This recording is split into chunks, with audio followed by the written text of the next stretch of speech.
Hi hello every one, എല്ലാവർക്കും മാഷൻ ടീച്ചറിൻ്റെ മറ്റൊരു പുതിയ വീഡിയോയിലോട്ട് ഒരിക്കൽ കൂടി സ്വാഗതം. അപ്പോൾ ഇന്ന് ടീച്ചർ എത്തിയിട്ടുള്ളത് 4ാം ക്ലാസ്സുകാരുടെ EVS മോഡൽ ക്വസ്റ്റ്യൻ പേപ്പറുമായിട്ടാണ് കേട്ടോ. അപ്പോൾ നമ്മുടെ ഫസ്റ്റ് ടേം എക്സാം ആവാറായിട്ടുണ്ട്. അപ്പോൾ നമുക്ക് എന്ത് ചെയ്യാം, അതിലേക്കുമായിട്ടുള്ള കുറച്ച് കാര്യങ്ങളൊക്കെ പഠിക്കാം അല്ലേ.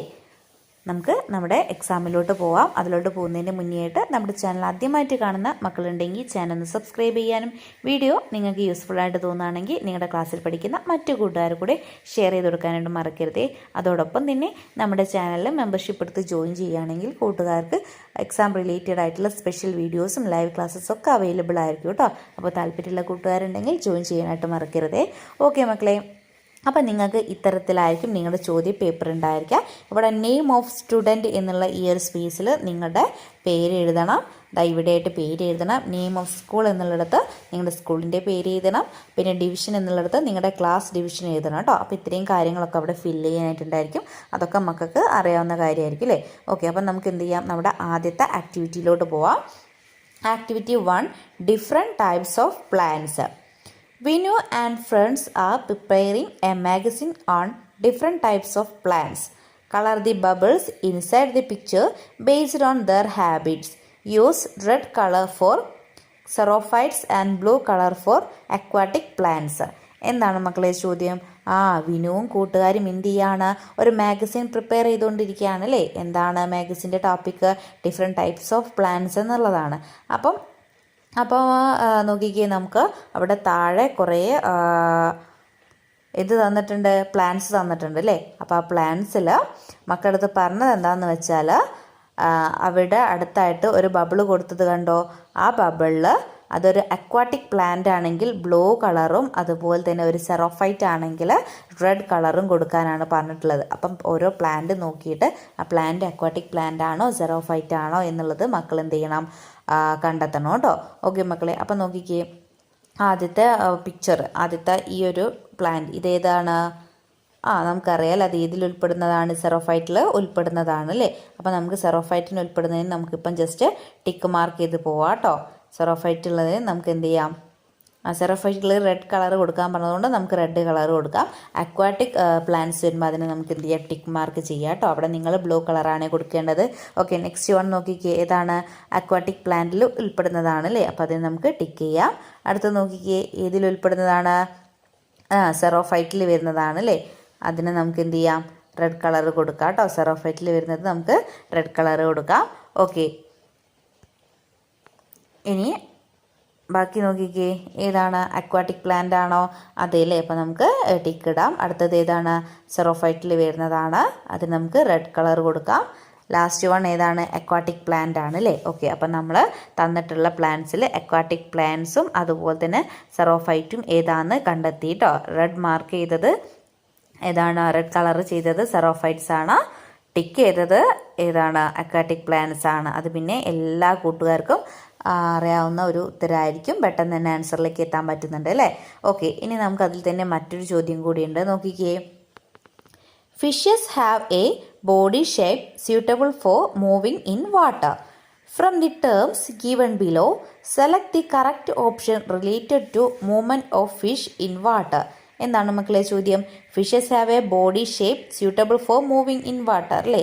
മീനുകൾക്ക് വെള്ളത്തിലൂടെ പോകാൻ സ്യൂട്ടബിൾ ആയിട്ടുള്ളൊരു ബോഡി ഷേപ്പ് ഇല്ലേ, നമ്മൾ പഠിച്ചിട്ടുള്ളതാണ് അല്ലേ. അപ്പം from the terms given below select the correct option related to movement of a fish in water. അതായത് മീൻ വെള്ളത്തിൽ സഞ്ചരിക്കുന്നതിന് റിലേറ്റീവ് ആയിട്ടുള്ള കറക്റ്റ് ടേംസ് ഏതൊക്കെയാണ് നമുക്കിവിടെ താഴെ തന്നത് എന്ന് കണ്ടെത്താനാണ് പറഞ്ഞിട്ടുള്ളത്. അപ്പം നമ്മുടെ മീനിന് വെള്ളത്തിലൂടെ സുഖമായിട്ട് പോകാനുള്ള എന്തൊക്കെ കാര്യങ്ങളാണ് ഉള്ളത് നോക്കിക്കേ.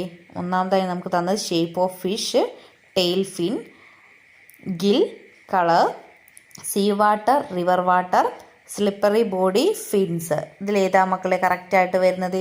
ഏതൊക്കെയാണ്? 2 ഓപ്ഷൻസ് കറക്റ്റായിട്ട് വരുന്നുണ്ട് അല്ലേ. എന്തൊക്കെയാണൊന്ന്? Shape of fish, tail fin അല്ലേ, അതും വരുന്നുണ്ട്.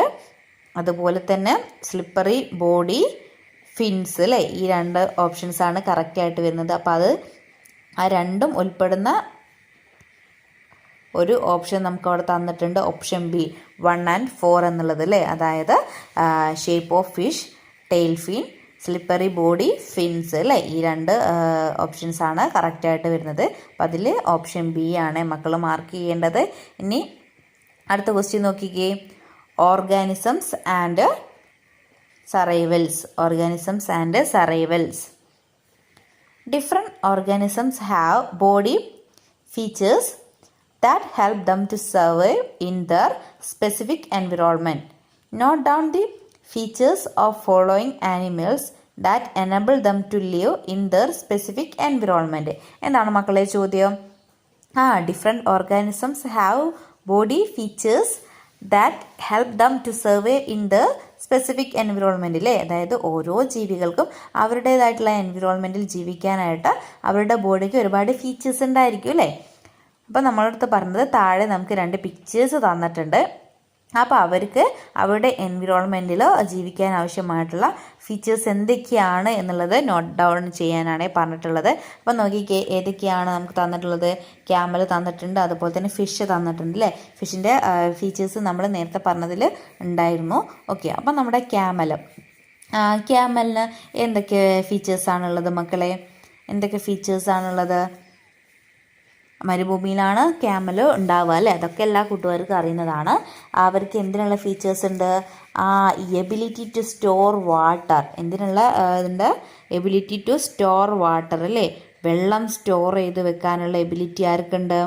വെള്ളം സ്റ്റോർ ചെയ്ത് വെക്കാനുള്ള എബിലിറ്റി ക്യാമൽസിനുണ്ട് അല്ലേ. കാര്യം എപ്പോഴും നമുക്ക് അവിടെ വാട്ടർ അവൈലബിൾ ആയിരിക്കില്ല. അതുകൊണ്ട് അവരെന്ത് ചെയ്യും? വാട്ടർ സ്റ്റോർ ചെയ്ത് വെക്കും അല്ലേ. എബിലിറ്റി ടു സ്റ്റോർ വാട്ടർ ഉണ്ട് ക്യാമൽസിന്. പിന്നെ അവരുടെ ബോഡി ടെമ്പറേച്ചർ റെഗുലേറ്റ് ചെയ്യാനുള്ള എബിലിറ്റി ഉണ്ട് അല്ലേ. അവരുടെ ശരീരത്തിൻ്റെ താപനില തുലനപ്പെടുത്തി നിർത്താനുള്ള ഒരു കഴിവ് ആർക്കുണ്ട്? ക്യാമൽസിനുണ്ട് അല്ലേ.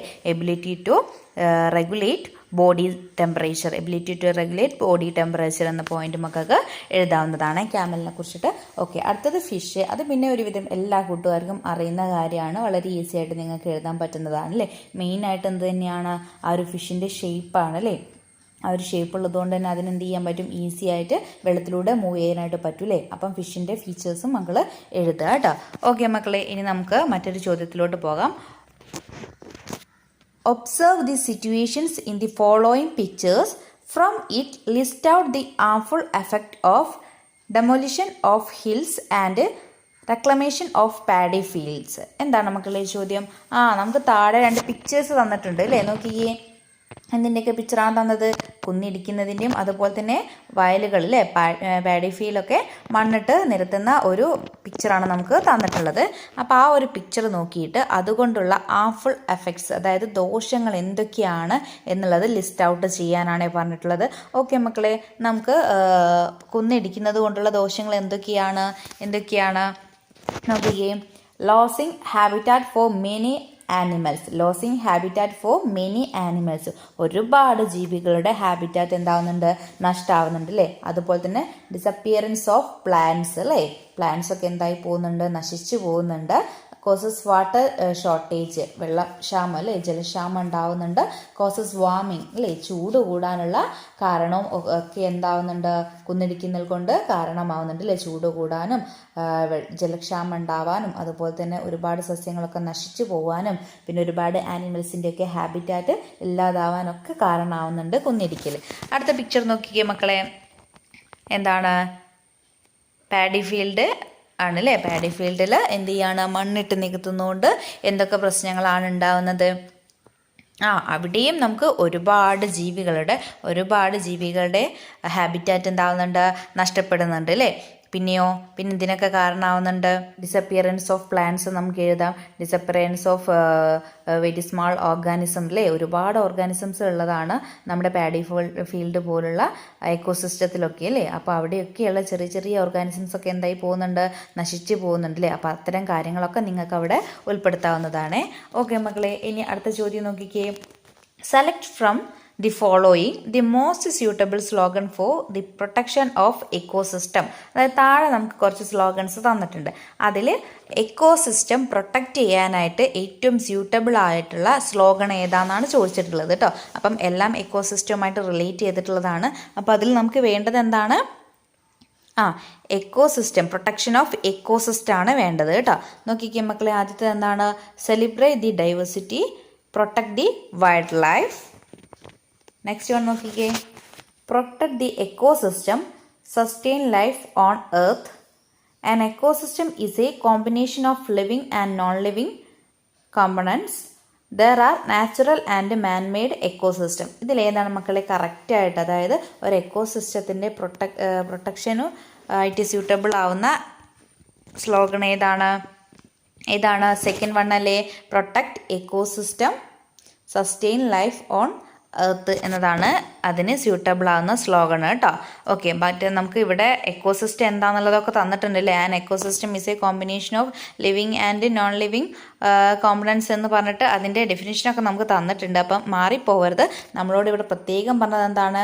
പ്രൊട്ടക്ഷൻ ഓഫ് എക്കോസിസ്റ്റം എന്നതിന് മോസ്റ്റ് സ്യൂട്ടബിൾ ആവുന്ന സ്ലോഗണാണ് ചോദിച്ചിട്ടുള്ളത്. അപ്പോൾ ഒന്ന് ശ്രദ്ധിക്കുക കേട്ടോ. ഓക്കെ മക്കളെ, ഇനി അടുത്ത ക്വസ്റ്റ്യൻ നോക്കിക്കുകയും അതെന്താന്ന് പറയുന്നതിന് മുന്നേയായിട്ട് വീഡിയോ കണ്ടുകൊണ്ടിരിക്കുന്ന എല്ലാ കൂട്ടുകാരും പെട്ടെന്ന് വീഡിയോ ലൈക്ക് ചെയ്തേക്കണേ.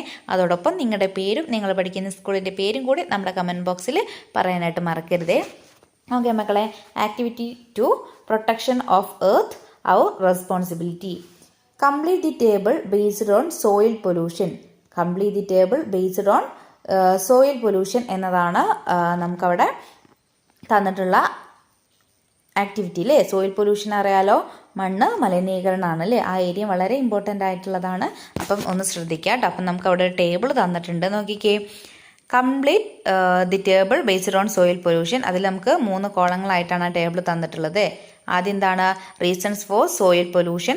Second one, organisms affected by soil pollution. അടുത്തത് consequences of soil pollution on ecosystem.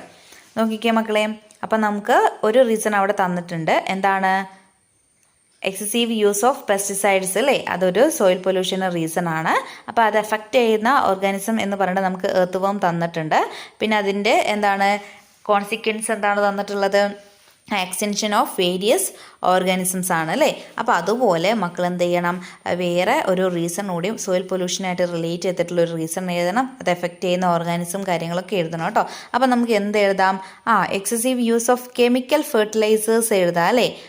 Excessive use of chemical fertilisers, അതായത് രാസവളം ഉപയോഗിക്കുന്നത് കാരണം മണ്ണ് മലിനപ്പെടുന്നില്ലേ, സോയിൽ പൊല്യൂഷൻ ഉണ്ടാകുന്നില്ലേ. അത് ഏതൊക്കെ ഓർഗാനിസത്തിനെയാണ് എഫക്റ്റ് ചെയ്യുന്നത്? ഒന്ന് നമുക്ക് എർത്ത് വേം എന്ന് എഴുതാം. പിന്നെ നമ്മൾ പാഡി ഫീൽഡ് പോലുള്ള സ്ഥലങ്ങളിലൊക്കെ കെമിക്കൽ ഫെർട്ടിലൈസേഴ്സ് യൂസ് ചെയ്യുന്ന സമയത്ത് അവിടെ ഒരുപാട് നമ്മുടെ ഫ്രോഗ്, ഫിഷ് പോലുള്ള ഒരുപാട് ജീവികളുണ്ട് അല്ലേ. അപ്പോൾ അതിനൊക്കെ എന്ത് ചെയ്യുന്നുണ്ട്? അത് എഫക്റ്റ് ചെയ്യുന്നുണ്ട് കേട്ടോ. അപ്പോൾ അവരുടെയൊക്കെ പേര് നിങ്ങൾക്ക് എഴുതാം. പിന്നെ കോൺസിക്വൻസിൻ്റെ ലാസ്റ്റ് ആ ഒരു കോളത്തിൽ നിങ്ങൾക്ക് എന്ത് എഴുതാം? എക്സിസ്റ്റൻസ് ഓഫ് വേരിയസ് ഓർഗാനിസം എന്നുള്ള കാര്യം തന്നെ എഴുതാം കേട്ടോ. ഓക്കെ മക്കളെ, അപ്പോൾ ഇതേ രീതിയിൽ നിങ്ങൾക്ക് എന്ത് ചെയ്യാം? ആ ഒരു ടേബിൾ കംപ്ലീറ്റ് ചെയ്യാവുന്നതാണ്. ഇനി അതിൽ നമുക്ക് മറ്റൊരു ചോദ്യമുണ്ട്. Examine the following pictures and write what type of pollution is indicated. Examine the following pictures and write what type of pollution is indicated. നമുക്ക് അവിടെ ഒരു പിക്ചർ തന്നിട്ടുണ്ട് അല്ലേ.